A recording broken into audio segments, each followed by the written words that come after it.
আসসালামু আলাইকুম। আমি আজকে রান্না করব রুই মাছ দিয়ে রসা। এইখানে নিলাম আলু পটল কেটে, আলু পটল দিয়ে রুই মাছের রসা রান্না করব। প্যানে তেল দিয়ে দিলাম, এক এক করে সবগুলো মাছ প্যানে দিয়ে দিব। মাছগুলো ভাজা হয়ে গেছে, আমি এক এক করে মাছগুলো নামিয়ে নেব। প্রথমেই ভাজে নিলাম আমি আলুগুলো আদা ভাজা হলে আমি এর মধ্যে পটলগুলো দিয়ে দিব। আলুর উপরে পটলগুলো দিয়ে দিব। আলুর মতো লাল করে একটু ভাজতে হবে পটলগুলো। আলু পটলগুলো ভাজা হয়ে গেছে, এখন আমি নামিয়ে নিব। প্যানে তেল দিয়ে দিলাম, তেল গরম হওয়ার পর আমি জিরা দিয়ে দিব। জিরা সম্বারে দিয়ে রান্না করব।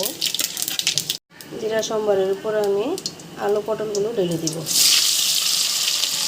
এখানে দিলাম তেজপাতা, আদা বাটা, লবণ, হলুদের ফাঁকি, মরিচের ফাঁকি।